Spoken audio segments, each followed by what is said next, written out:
Good morning friends, एडुशाला में आपका स्वागत है। ये ऑब्जेक्टिव लूसेंट की सीरीज है। इसमें हम लोग चैप्टर वाइज डिस्कशन करेंगे। आज ये बायोलॉजी का चैप्टर है, तो इसमें फर्स्ट चैप्टर देखते हैं, वनस्पति विज्ञान और उसकी शाखाएं। तो चलिए शुरुआत करते हैं। जीव विज्ञान शब्द का प्रयोग किसने किया? तो ये लैमार्क और ट्रेविनर्स ने किया था। सेकेंड है, जीव विज्ञान के जनक के नाम से किसे जाना जाता है? तो ये अरस्तु को जाना जाता है। जंतु विज्ञान के जनक के कौन कहलाते हैं? अरस्तु कहलाते हैं। वनस्पति शास्त्र का जनक कौन है? तो थियोफ्रास्ट को वनस्पति शास्त्र का जनक कहा जाता है। चिकित्सा शास्त्र का जनक किसे कहा जाता है? तो हिपोक्रेटस को चिकित्सा शास्त्र का जनक कहा जाता है। बॉटनी शब्द की उत्पत्ति किस भाषा के शब्द से हुई है? तो ये ग्रीक भाषा के शब्द से हुई है। बॉटनी ग्रीक भाषा की शब्द से हुई है। ओके, नेक्स्ट क्वेश्चन देखते हैं। हिस्टोरिया प्लांटरम पुस्तक के लेखक कौन है? तो ये हैं थियोफ्रेस्टस।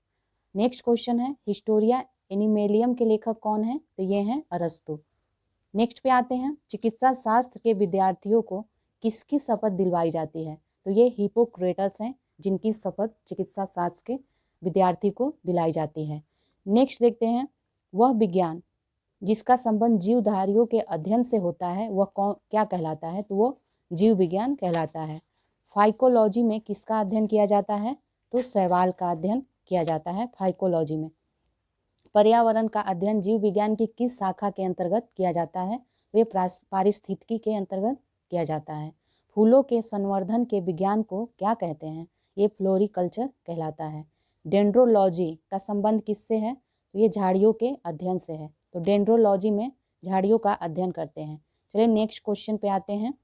पुष्पों का अध्ययन कहलाता है, ये एंथोलॉजी कहलाता है। जीवाश्म वनस्पति विज्ञान में अध्ययन किया जाता है, तो इसे जीवाश्मों का अध्ययन किया जाता है। तो जीवाश्म वनस्पति विज्ञान में जीवाश्मों का अध्ययन किया जाता है।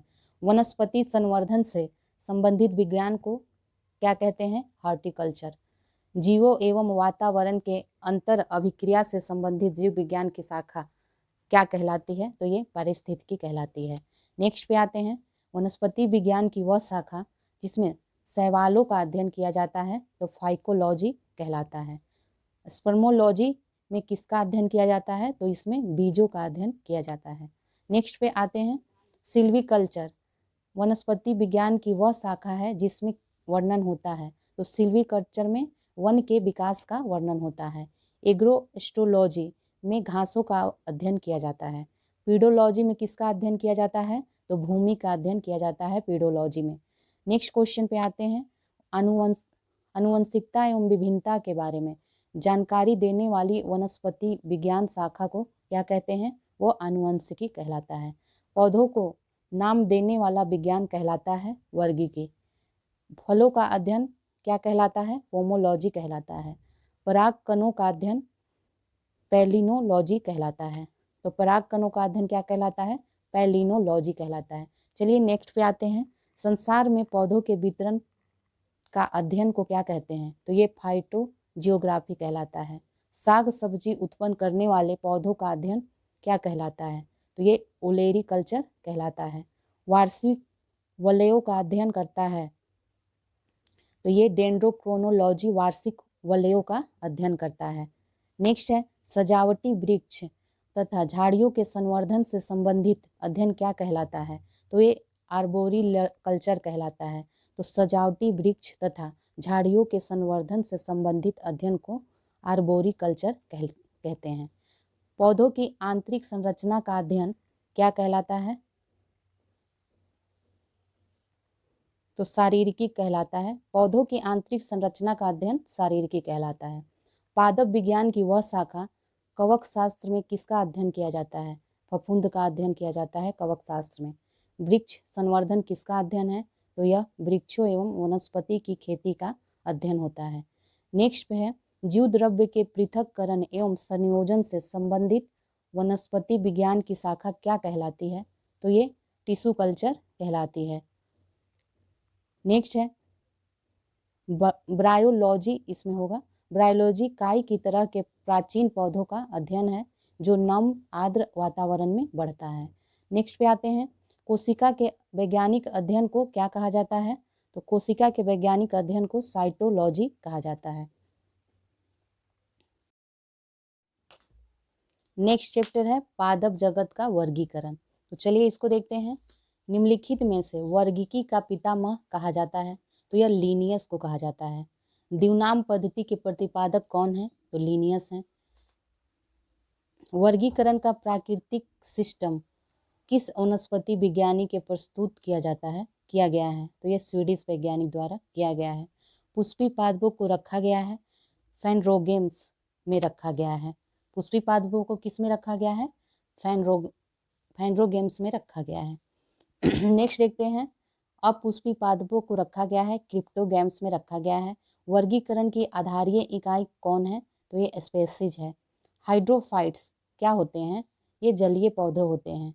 द्विनाम पद्धति का अभिप्राय है पौधों के नामों को दो शब्दों में लिखना जो बताते हैं उसके वंश और जाति। तो द्विनाम पद्धति में पौधों को दो शब्दों में लिखते हैं जो उनके वंश और जाति को बताते हैं।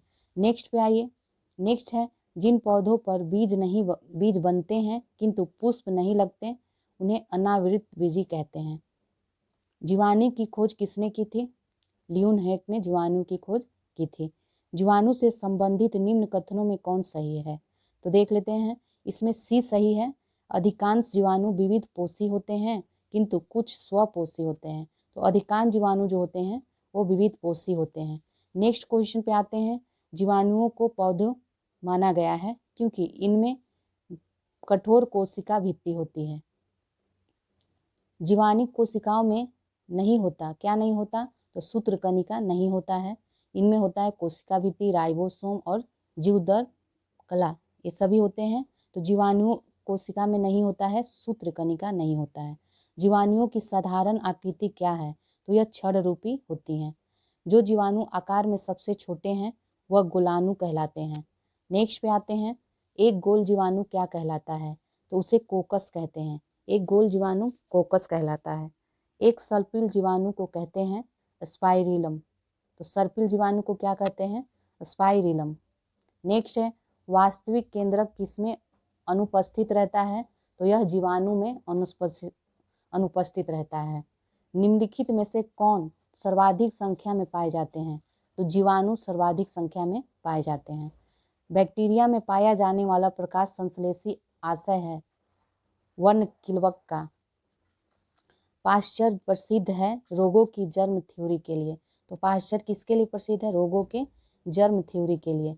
निम्न में सबसे छोटा जीव कौन सा है? तो यह है माइकोप्लाज्मा, सबसे छोटा जीव है।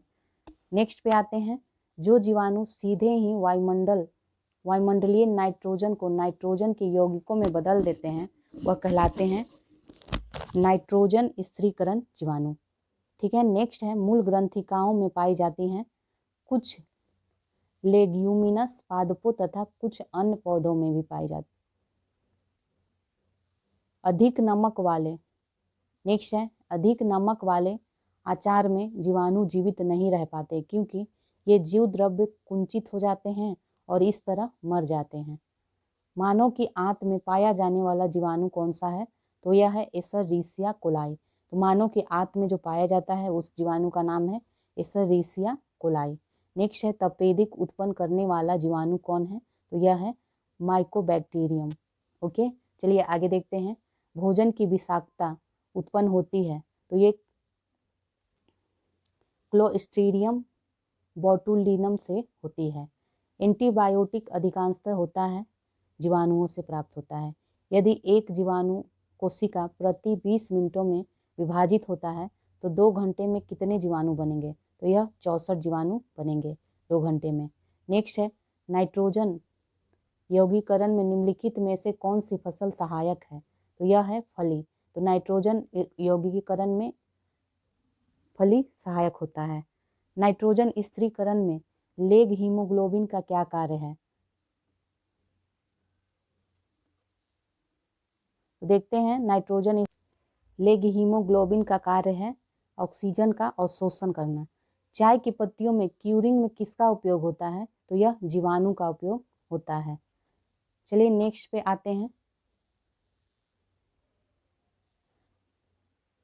मृदा में धान की पैदावार मुक्त जीवी बढ़ाने वाला मुक्त जीवी कौन होता है, जीवाणु कौन है, तो यह है एनाबीना।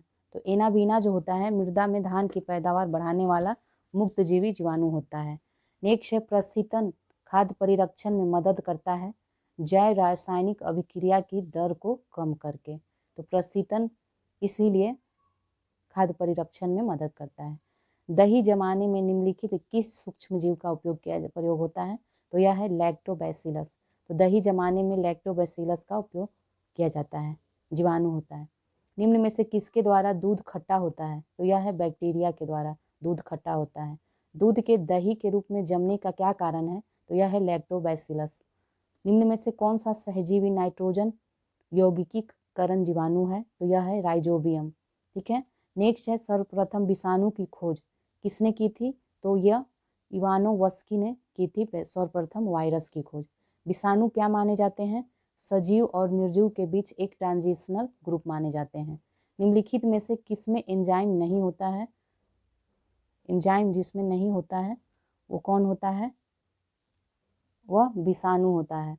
TMB शब्द संबंधित है, यह विषाणुओं के लिए संबंधित है। हाइड्रोफोबिया रोग होता है किसके द्वारा, यह विषाणु के द्वारा होता है।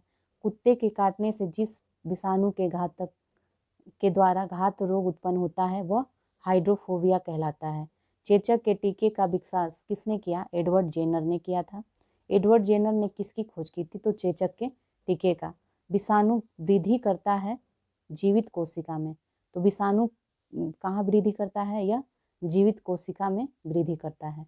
विषाणु निर्जीव माने जाते हैं क्योंकि ये क्रिस्टलाइज हो सकते हैं। एंजाइम अनुपस्थित होता है विषाणुओं में। एड्स का कारण है T4 लिम्फोसाइट की कमी। तो एड्स किसके कारण होता है, T4 लिम्फोसाइट की कमी। HIV द्वारा होने वाला रोग है एड्स। एड्स जिस वायरस के द्वारा होता है के कारण होता है उनका आनुवांशिक पदार्थ है एक स्टैंडर्ड RNA। तो इनका आनुवांशिक पदार्थ क्या है, एक स्टैंडर्ड RNA। एड्स का कारण है वायरस। इबोला क्या है, वायरस। नेक्स्ट पे आते हैं। एड्स फैलता है शारीरिक संपर्क से। विषाणु में क्या होता है, तो न्यूक्लिक एसिड और प्रोटीन होता है। SARS क्या है, विषाणु जनित एक रोग है। खसरा निम्नलिखित संक्रमण के कारण होता है, तो खसरा विषाणु के संक्रमण के कारण होता है। कौन सा रोग विषाणु के कारण होता है, तो चेचक है जो विषाणु के कारण होता है। जंतुओं में होने वाली फुट एंड माउथ रोग किसके कारण होता है, तो यह विषाणु के कारण होता है। चलिए आगे बढ़ते हैं। आलू में मोजैक रोग है किस कारक तत्व है, ये विषाणु के कारण ही होता है। शैवाल विज्ञान किसका अध्ययन है, तो यह शैवालों का अध्ययन है। शैवाल की कोशिका भित्ति किसकी बनी होती है, तो यह सेलुलोज की बनी होती है। हाइड्रा की स्रावी कोशिकाओं में कौन सा सहजीवी शैवाल मिलता है, तो ये यूक्लोरेला मिलता है। हाइड्रा की स्रावी कोशिकाओं में यूक्लोरेला मिलता है। ओके। सारगासो समुद्र का नाम पड़ा शैवाल के कारण। गलगंड रोग से बचा जा सकता है और कुछ समुद्री खरपतवार खाने से इसका इलाज होता है क्योंकि इसमें प्रचुर मात्रा में आयोडीन पाया जाता है। ठीक है। नेक्स्ट है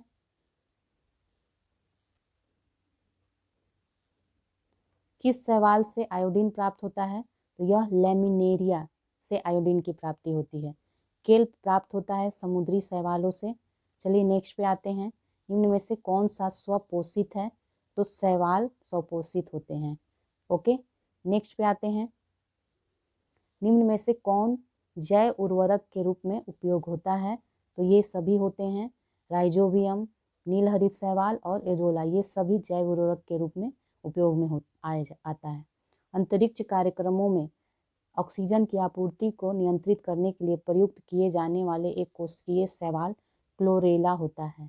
ठीक है। लाल सागर का लाल रंग किसकी उपस्थिति के कारण होता है, तो ये शैवाल की उपस्थिति के कारण होता है। एगार किससे तैयार होता है, तो यह शैवाल से तैयार होता है। नेक्स्ट पे आते हैं। वनस्पति जगत के गैर हरित विषम पोषित पौधे कौन से होते हैं, तो ये फंजाई होते हैं। कोको की कोशिका भित्ति किसकी बनी होती है? यह काइटिन व हेमिसेल्यूलोज से बनी होती है।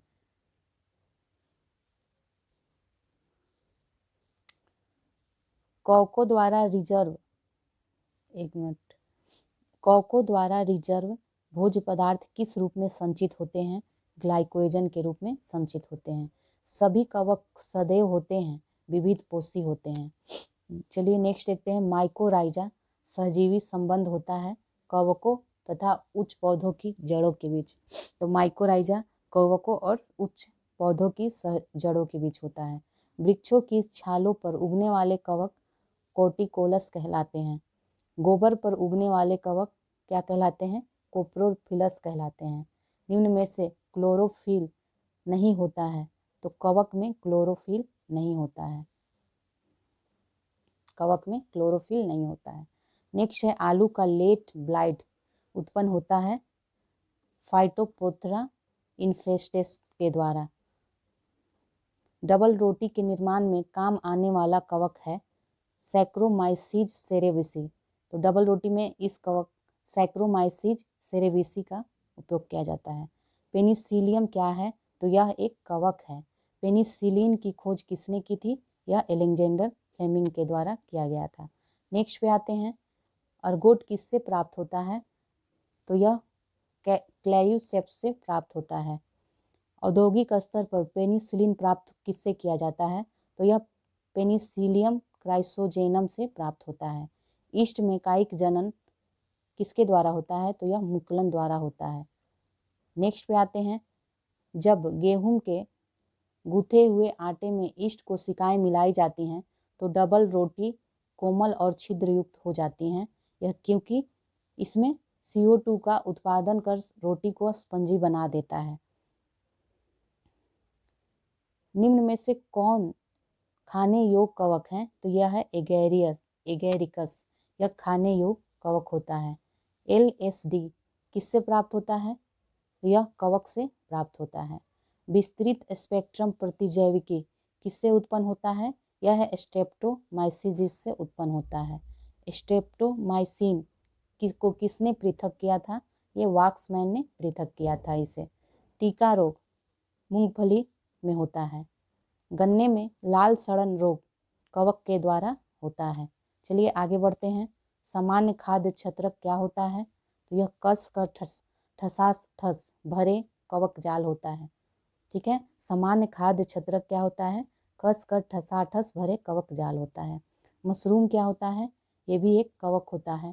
प्रथम वियुक्त प्रतिजैविकी कौन सा था? तो यह था पेनिसिलिन। एथलीट फुट नामक बीमारी किससे होती है? तो यह कवक से होता है। तो एथलीट फुट कवक से होता है। निम्न में से कौन सा एक कवक एवं उच्च पादप की जड़ों के बीच उपयोगी कार्यात्मक संबंध को दर्शाता है? तो यह है माइकोराइजा। एफ्लाबिस किससे बनते हैं? यह कवक से बनते हैं।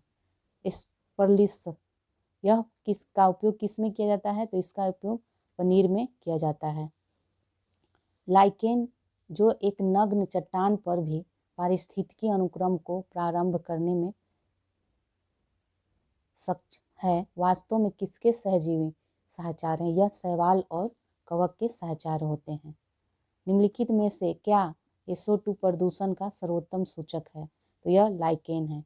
लिटमस किससे में से निकलता है? तो यह लाइकेन से निकलता है। लाइकेन में कवक और शैवाल के मध्य सहजीवी संबंध क्या कहलाता है? तो यह हेलोटिज्म कहलाता है। ओके, चलिए नेक्स्ट देखते हैं, पेड़ों की छालों पर उगने वाले लाइकेन को क्या कहा जाता है? तो यह कार्टिकोल्स कहते हैं। चट्टानी स्तरों पर लाइकेन विकास को क्या कहते हैं? तो सेक्सिकोल्स कहते हैं। जापान में लोग किस लाइकेन को सब्जी के रूप में खाते हैं? तो यह इंडोकार्पन को सब्जी के रूप में खाते हैं। मिर्गी की औषधि किस लाइकेन से प्राप्त होती है? यह परमेलिया से प्राप्त होती है। वनस्पति जगत में निम्नलिखित में किसको जल स्थलचर कहते हैं? तो ब्रायोफाइटा को जल स्थलचर कहते हैं। नेक्स्ट है, जड़ के स्थान पर मूलाभास पाया जाता है ब्रायोफाइट्स में। ब्रायोफाइट्स में क्या सम्मिलित होता है? तो यह है लीवरवर्ट एवं मॉस। बीजों की प्रकृति किसमें उत्पन्न हुई? यह टेरिडोफाइट्स में उत्पन्न हुई। जलीय फर्न जिसे जैव उर्वरक के रूप में प्रयुक्त किया जाता है वह क्या है? यह इजोला है। नेक्स्ट पे आते हैं, पुनर्जीवन का गुण होने के कारण निम्न में से किस मेजों पर सजावट के लिए रखते हैं? सिलेजिनेला। सिलेजिनेला को मेजों पर सजावट के लिए रखा जाता है। निम्न में से किसके बीजाणु दवा के रूप में प्रयोग किए जाते हैं? तो यह लाइकोपोडियम का बीजाणु दवा के रूप में किया जाता है प्रयोग। किसे जैव उर्वरक के रूप में प्रयोग किया जाता है? तो यह है इजोला। इजोला को जैव उर्वरक के रूप में प्रयोग किया जाता है। सबसे अधिक क्रोमोसोम किसमें पाया जाता है?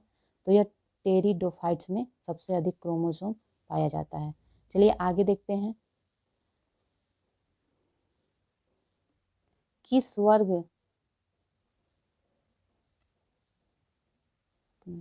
वर्ग के पौधे में बीज बनते हैं परंतु बीज नग्न रूप में पौधे पर लगे रहते हैं? जिम्नोस्पर्म। संसार के सबसे लंबे पौधे संबंधित हैं जिम्नोस्पर्म से।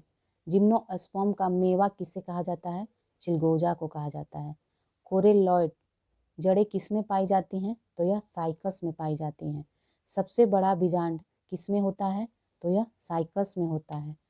नेक्स्ट में देखते हैं, चिलगोजा किससे प्राप्त होता है? तो यह पाइनस से प्राप्त होता है। साबूदाना किससे प्राप्त होता है? तो यह साइकस से प्राप्त होता है। दमा एवं खांसी के रोगों में काम आने वाली औषधि इफेड्रिन किससे प्राप्त होती है?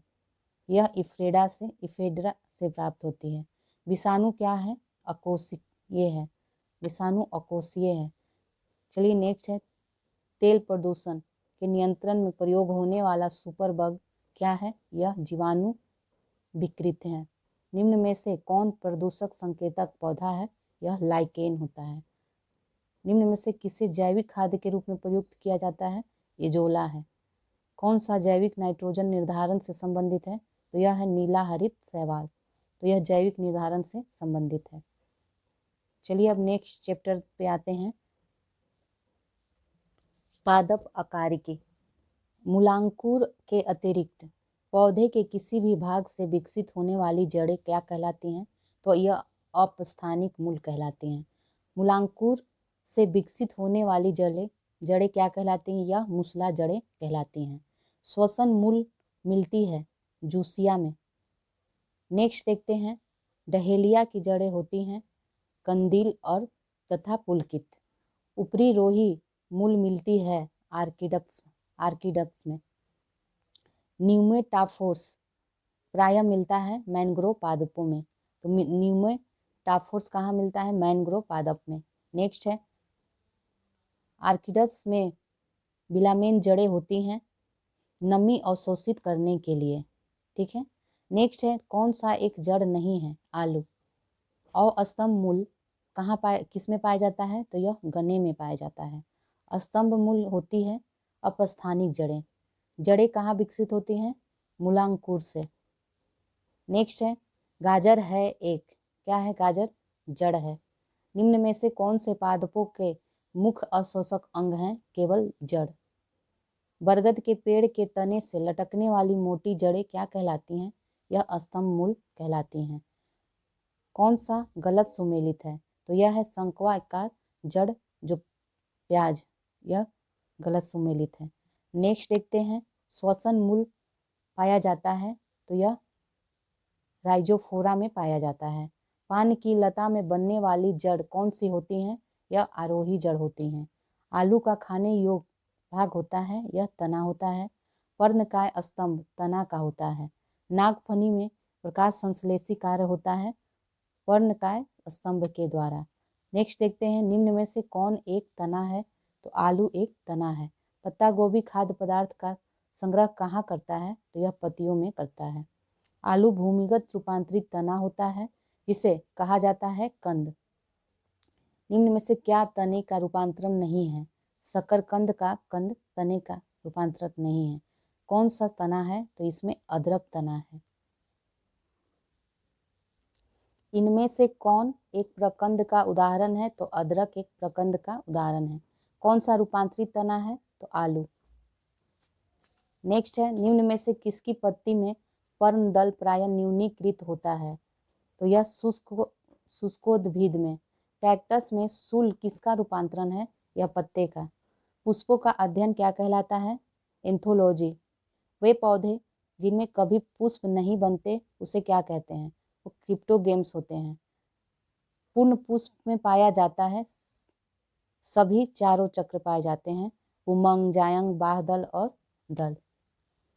पुष्प के जनन चक्र हैं पुमंग और जायंग। निम्न में से कौन सा एक उभयलिंगी फूलों के बारे में सही है? तो उनमें पुंकेसर और अंडप होता है, ये सही है। कुरुंजी पुष्प के 12 वर्ष में एक बार खिलने का कारण क्या है? फ्लोरीजन स्राव। संसार का सबसे छोटा पुष्प कौन है? यह उल्फिया है। फूल गोभी में पौधे का उपयोगी भाग कौन सा है? यह ताजा पुष्प समूह है। निम्नलिखित में से कौन सा विश्व का सबसे बड़ा पुष्प है? तो ये रेफ्लेसिया है। जीवन चक्र की दृष्टि से पौधे का सबसे महत्वपूर्ण अंग कौन सा है? यह है पुष्प। चलिए नेक्स्ट देखते हैं। परागकोश से वर्तिकाग्र तक पराग का स्थानांतरण क्या कहलाता है? यह परागन कहलाता है। एनीमोफिली परागन है वायु द्वारा होता है। एंटोमीफिली कीटों द्वारा होता है। चमगादड़ों द्वारा परागन क्या कहलाता है? ये चिरिप्टोफिली कहलाता है। जूफिली परागन किसके द्वारा होता है? यह जंतुओं द्वारा होता है। पक्षियों द्वारा परागन की प्रक्रिया को क्या कहते हैं? यह अनिर्थोलॉजी कहलाता है। अनिर्थोफिली होता है जो पक्षियों द्वारा परागन होता है, अनिर्थोफिली। जल द्वारा परागन को हाइड्रोफिली कहते हैं। जो परागन बंद पुष्पों में होता है वो क्लिस्टोगैमी कहा जाता है। पर परागन लाभदायक होता है क्योंकि इसके कारण होता है अक्षय संतान। नेक्स्ट पे आते हैं। वर्तिकाग्र सदैव खुरदरा एवं चिपचिपा होता है। ये कीट परागित पुष्पों में घोंघे द्वारा परागन कहलाता है, मिल्कोफिली। सुगंधित पुष्पों में परागन किसके द्वारा होता है? कीट के द्वारा। परागकण क्या है? अपूर्ण विकसित नर युग्मों उद्भिद है। नेक्स्ट है, मादा पुष्प के किस भाग में निषेचन होता है? तो ये अंडाशय होता है। निषेचन क्रिया है एक नर युग्मक का अंडाणु से संयोजन। निषेचन के बाद बीजों के बीजावरण विकसित होते हैं अध्यावरणों से। नेक्स्ट में आते हैं, द्विनिषेचन मुख्य लक्षण है। ये किसका मुख्य लक्षण है? तो आयुक्त बीजियों का। अनिषेक जनन क्या होता है? यह बिना निषेचन के अंडाणु का परिवर्धन अनिषेक जनन कहलाता है। निषेचन के बिना फल के विकास को पार्थेनोकॉर्पी कहते हैं। नेक्स्ट है, निम्नलिखित में से कौन सा फल अनिषेक फलनीय है? तो यह केला होता है। गुद्देदार थैलेमस किसमें खाने योग्य होता है? तो यह सेव में होता है। कौन सत्य फल का उदाहरण है? आम। एक सत्य फल परिवर्धित होता है अंडाशय से। आभासी फल का उदाहरण कौन है? तो यह सेव है। नारियल तथा आम के फल होते हैं ड्रूप। पके हुए आम का खाने योग्य अकारकीय भाग होता है मध्य फल भित्ति। नेक्स्ट है, नारियल का खाने योग्य भाग होता है भ्रूणपोष। नेक्स्ट है, लीची फल का खाने योग्य भाग होता है एरिल। आगे बढ़ते हैं। सेब और नाशपाती में खाने योग्य जो भाग होता है कौन सा होता है? वो मांसल पुष्पासन होता है। नेक्स्ट है, फलों का वह प्रकार जिससे में लीची को रखा जाता है वो नट होता है। निम्नलिखित में से कौन सा एक लक्षण पादप के तने के रूपांतरण का एक संकेत है? तो ये आलू में आँख का पाया जाना। अनानास किस प्रकार का फल है? साइकोनस। निम्न में से कौन सा युग्म सुमेलित है? तो यह है केला और बेरी। निम्न में से कौन सा कारक बीजों के प्रकीर्णन द्वारा पादपों के प्रवर्धन में योगदान नहीं करता है? तो वह कवक होता है। नाशपाती कौन सा भाग पाया जाता है? कौन सा भाग खाया जाता है? तो यह गुद्देदार पुष्पासन इसका खाया जाता है। किस पौधे में बीज होता है लेकिन फल नहीं? तो यह साइकस होता है। बीज विकसित होता है कहाँ? ये बीजांडों में विकसित होता है। भ्रूण किस में मिलता है? तो यह बीज में मिलता है। आर्किड के बीज होते हैं हल्के तथा शुष्क। समानतः अंकुरण के लिए किसकी आवश्यकता नहीं होती है? तो यह है प्रकाश। सजीव प्रजक अंकुरन किसमें पाया जाता है? ये राइजोफोरा में पाया जाता है। अधोभूमिक अंकुरन पाया जाता है मक्का में। भूमपोरिक अंकुरन किसमें पाया जाता है? तो यह अरंडी में पाया जाता है।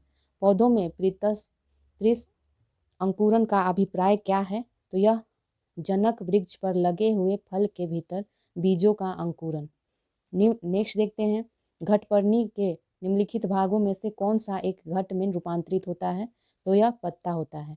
निम्न में से कौन सा एक कीटहारी पादप है? तो यह घटपर्णी है।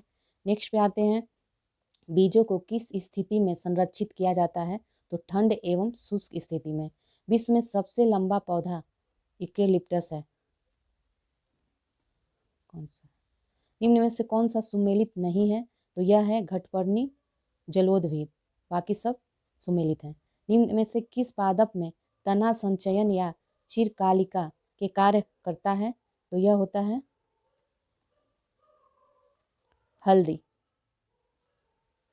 नेक्स्ट चैप्टर पे आते हैं, आवृत बीजियों की वर्गीकी। चैप्टर 4 है ये।